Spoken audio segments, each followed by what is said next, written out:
بعد از عمری مجاهدت حسینی و دائمی و خستگی ناپذیر روح بلند و ملکوتی کوه نستوه ولایت پدر مهربان امت رهبر و امام مسلمین حضرت آیت الله العظما سید علی حسینی خامنه ای در راه سربلندی حرم جمهوری اسلامی ایران شهد گوارای شهادت را نوشیدند و به ملکوت اعلی پیوستند.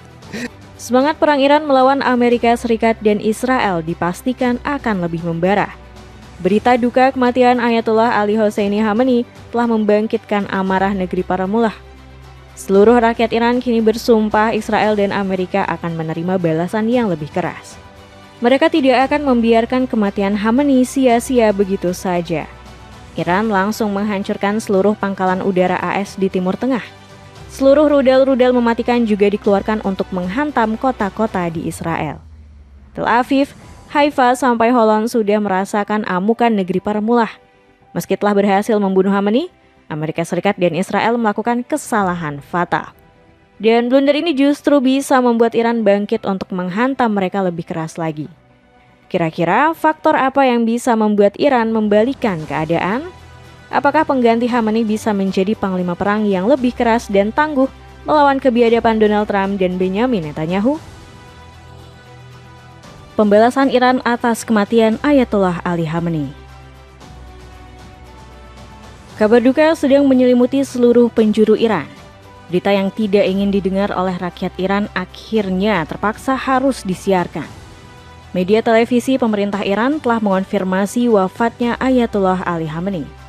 Pemimpin tertinggi Republik Islam Iran tersebut gugur sebagai syahid atau martir. Khamenei dinyatakan meninggal dunia di markas persembunyiannya saat serangan gabungan Israel dan Amerika Serikat terjadi.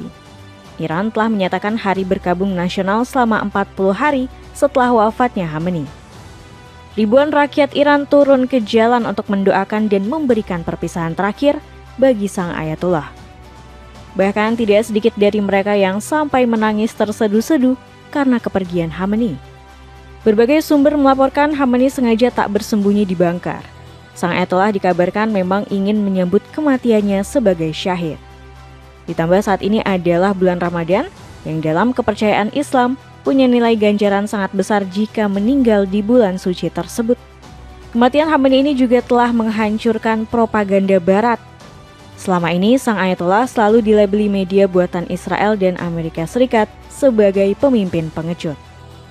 Namun, Khamenei justru membuktikan ia rela meninggalkan dunia yang fana ini untuk bertemu dengan Tuhannya.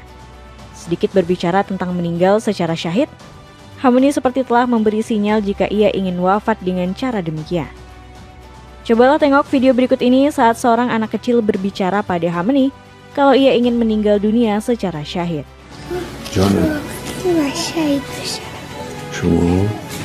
شما اول بزرگ بشین انشالله قدرتون بلند بشه درس بخونین و عالم بشین و انشالله برای اسلام مفید باشین یه 80-90 سالم عمر کنین بعدم شهید بشین. Khamenei berpesan pada anak kecil tersebut jangan mati syahid sebelum belajar dengan giat lalu menjadi ilmuwan dan berguna bagi Islam. Setelah mematahkan framing buruk dari Barat, Khamenei juga membuktikan dirinya tidak seperti Benjamin Netanyahu. Ya, Perdana Menteri Israel ini dikenal sebagai pemimpin penakut dan pengecut.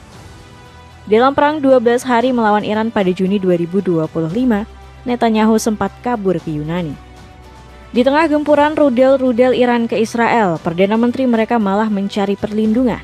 Selain kabur ke Yunani, Netanyahu juga hobi bersembunyi di bangkar. Berbeda jauh dengan Khamenei yang tetap mendampingi rakyatnya berperang. Sekarang dunia bisa melihat pemimpin mana yang berjiwa kesatria dan siapa yang pengecut. Kekuatan Iran tidak akan langsung runtuh. Kematian Ayatollah Ali Khamenei langsung dirayakan oleh Amerika Serikat dan Israel. Sejumlah media barat segera memberitakan kematian Khamenei dengan narasi sinis. Salah satunya ditunjukkan oleh media National Public Radio asal AS. NPR menulis kalau kematian Khamenei telah mengakhiri 36 tahun rezim diktator Iran. Kemudian NPR menyinggung tentang keteguhan Khamenei menentang supremasi Amerika Serikat dan Israel. Selama 36 tahun berkuasa, Khamenei tetap teguh dalam kebenciannya terhadap Amerika Serikat dan Israel, serta terhadap upaya-upaya reformasi dan upaya untuk membawa Iran ke abad ke-21, tulis media NPR. Jika yang dimaksud rezim diktator oleh surat kabar asal Paman Sam ini adalah menentang Amerika Serikat dan Israel, maka akan banyak orang yang ingin bergabung dengan rezim tersebut. Kehilangan Khamenei juga tidak akan membuat Republik Islam Iran seketika runtuh. Sebagai informasi, sistem pemerintahan Iran sangat kompleks dan berlapis-lapis. Izinkan kami menjabarkannya dengan sederhana agar kalian mengerti apa dampak wafatnya Khamenei untuk keberlangsungan Republik Islam Iran. Dengan menganut sistem demokrasi, pemilu di Iran terbagi dalam 3 kategori. Pertama, memilih presiden dan anggota parlemen yang dilakukan 4 tahun sekali. Kedua adalah memilih ulama yang akan duduk di Dewan Pakar yang dilakukan per 8 tahun sekali. Dan terakhir, para ulama yang ada di Dewan Pakar ini akan memilih salah satu di antara mereka untuk menjadi leader, imam atau dalam bahasa Farsi disebut rahbar. Leader, imam atau rahbar inilah posisi yang sebelumnya dijabat oleh Khamenei. Sederhananya, Iran telah mempersiapkan sosok imam pengganti Khamenei di balik layar. Dengan usia Khamenei yang sudah 86 tahun, mustahil rasanya Teheran tidak melakukan persiapan ini. Sekarang dengan kematian Khamenei, para penggantinya justru akan semakin keras bersikap pada Amerika Serikat dan Israel. Mereka yang menjabat sebagai Dewan Pakar bahkan disebut punya pemikiran yang lebih radikal daripada Khamenei. Maksud pemikiran radikal di sini adalah sikap anti-imperialisme AS dan Zionisme Israel. Kabar yang beredar, sosok pengganti Khamenei adalah anaknya sendiri, yakni Mujtaba Khamenei. Keteguhan Khamenei melawan AS dan negeri Zionis adalah sikap pemberani dan kesatria yang langka dimiliki oleh banyak pemimpin di dunia. Karena kebanyakan takut dengan kekuatan AS dan Israel atau pemerintahannya sudah disetir dan dikendalikan dari dalam. Anti-American, anti-Soviet, anti-Israeli, and anti-some Arab countries. Who are your friends? همه کشورهایی که در دنیا هستن غیر از اینایی که اسم بردید دوست ما میتونن باشن. All of the countries except the ones that you have mentioned could become our friends. Who is your worst enemy, Mr. President? دشمن اصلی ایران کیست؟ آمریکا. America. Hal seperti ini banyak kita lihat di negara-negara Arab, Bahrain, Uni Emirat Arab, Kuwait, Qatar, sampai Arab Saudi bahkan dengan senang hati menyediakan lahan bagi AS untuk membangun pangkalan militer. Mereka kemudian berbaris di belakang AS dan Israel untuk berlindung dari serangan Iran. Padahal negara-negara Arab tersebut harusnya memihak pada Iran yang sama-sama berasal dari Timur Tengah. Sekarang Iran memberikan pelajaran keras kepada negara-negara Arab tersebut. Sejumlah pangkalan militer AS yang berada di Timur Tengah menjadi sasaran amukan Iran. Bahrain, Uni Emirat Arab, dan Qatar sudah merasakan rudal-rudal Iran menghantam pertahanan mereka. Pasalnya, ketiga negara ini bersedia menjadi markas bagi pasukan AS. Lihatlah saat rudal Iran tiba-tiba jatuh di pangkalan militer Naval Support Activity atau NSA milik AS di Bahrain.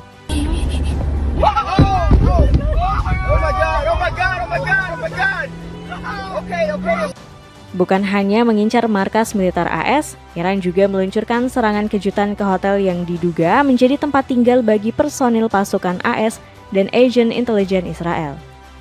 Gak main-main, Iran mengirimkan salah satu drone kamikaze paling mematikan mereka, yakni Shahid 136. Di Qatar, serangan rudal ini bahkan gagal dihentikan oleh sistem pertahanan canggih AS. Sistem Patriot yang difungsikan sebagai pencegat pertahanan rudal berbasis darat dan bergerak kalah telak saat diadu dengan rudal Iran.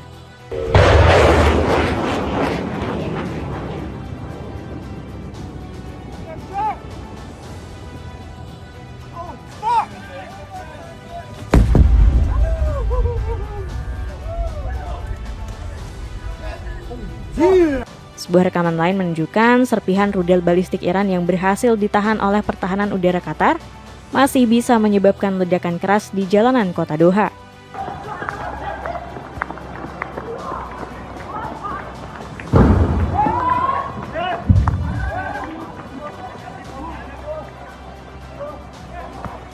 Iran kembali menghujani langit Qatar di malam hari dengan kiriman rudal-rudal baru.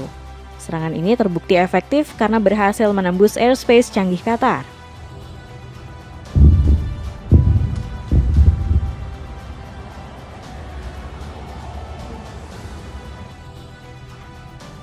Iran juga kasih paham Uni Emirat Arab yang selalu bersekutu dengan AS dan Israel. Dalam sebuah serangan tadi malam, rudal-rudal Iran terlihat mengincar bangunan di dekat Burj Khalifa. Ledakan rudal Iran memang tidak mengenai langsung bangunan dengan tinggi 828 meter tersebut.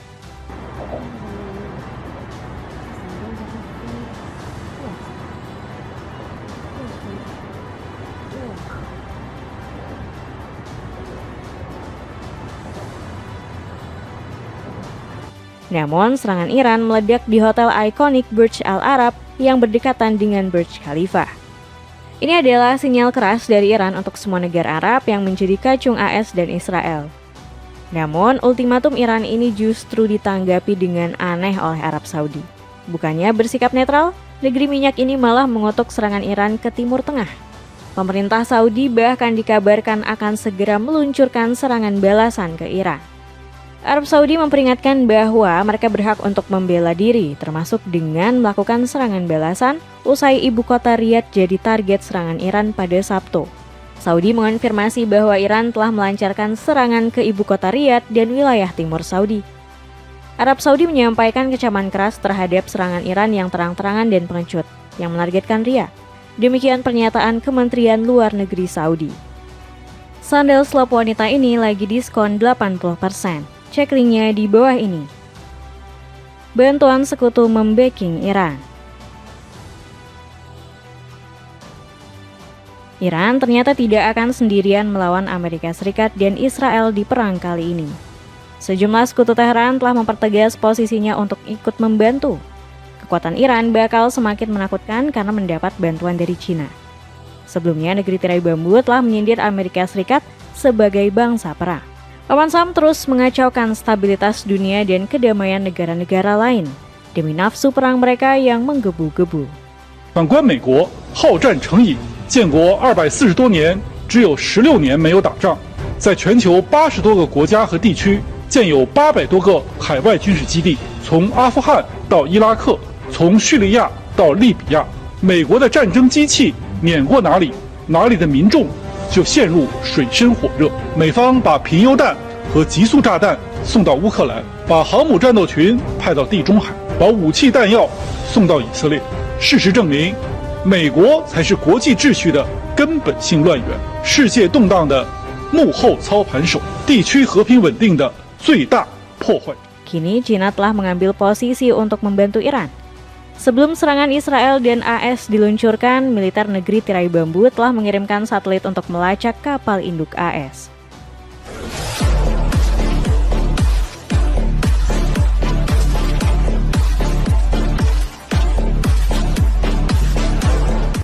Militer Cina dan sebuah perusahaan teknologi telah merilis citra satelit beresolusi tinggi. Dengan alat ini, peningkatan kehadiran militer AS di sekitar Iran dapat dilacak. 요르단과 카타르, 사우디, 그리스 등지의 미군 시설과 F-35 전투기, 드론, 공중급유 상황, 사드 배치까지 식별 가능한 수준입니다. 미국과 이란 간 핵 협상 국면 속에 군사적 긴장이 고조된 시점과 맞물립니다. 如果在这个地区大量部署最强战机，那么今后空中编队的打击能力将会出现最大变化。 일각에서는 중국이 사실상 이란을 간접 지원하는 것 아니냐는 해석도 나옵니다. 전문가들은 Citra yang diunggah di media sosial pada Kamis oleh perusahaan analisis satelit komersial Cina, Maser Vision, menunjukkan penempatan pasukan AS terbaru di pangkalan-pangkalan di Qatar, Yordania, dan Arab Saudi. Selain itu, citra satelit Cina tersebut juga memberikan informasi krusial pada Iran. Distribusi pesawat di atas kapal termasuk jet tempur FA-18 Super Hornet, pesawat peringatan dini dan kendali E-2D Hawkeye, dan pesawat logistik C-2 Greyhound berhasil dilacak oleh Teheran. Selain Cina, bantuan juga berpotensi datang dari Rusia. Informasi ini semakin diperkuat dengan adanya kerjasama baru antara Rusia dan Iran. Kedua negara baru saja menyelesaikan kesepakatan senjata bernilai 500 juta euro atau mencapai 10 triliun rupiah. Kesepakatan rahasia ini melibatkan pengadaan ribuan rudal canggih Rusia yang ditembakkan dari bahu. Setelah ditelusuri, informasi tersebut bocor dari para narasumber yang terlibat. Dilansir dari media Financial Times, kesepakatan yang ditandatangani di Moskow pada Desember tahun lalu itu mewajibkan Rusia untuk memasok 500 unit peluncur Verba portable dan 2.500 rudal 9M336 dalam waktu 3 bulan. Dan sekutu terbaru yang memutuskan untuk bergabung membantu Iran adalah pasukan Houthi. Para militer Yaman yang juga dikenal sebagai proksi Iran ini berencana menyerang kapal induk AS di Laut Merah. Selain Houthi, ada pasukan Kataib Hezbollah yang akan segera memulai serangan terhadap pangkalan-pangkalan militer Amerika Serikat. Sebagai informasi, Kataib Hezbollah adalah salah satu kelompok terbesar dalam pasukan mobilisasi populer atau PMF yang didirikan pada 2014 untuk menghentikan kemajuan pesat ISIL atau ISIS saat itu. Bantuan dari para sekutu ini membuat Iran punya tambahan tenaga untuk menyeret Israel dan AS dengan perang berkepanjangan. Strategi Tehran pun mulai terungkap secara perlahan-lahan. Jika mereka tidak bisa menghancurkan Israel dan AS dengan one shot one kill, maka mereka akan mengajak dua negara tersebut bertempur tanpa batas waktu. Tujuannya agar sumber daya militer AS di Timur Tengah dan amunisi Israel menipis. Cara ini dianggap para pengamat sebagai strategi paling masuk akal bagi Iran untuk memenangkan perang. Beli 4 kaos pria slim fit ini cuma 70 ribuan aja. Cek linknya di bawah ini. Dengan Ayatollah Ali Khamenei dinyatakan syahid, akankah serangan Iran semakin brutal menghantam Amerika Serikat dan Israel?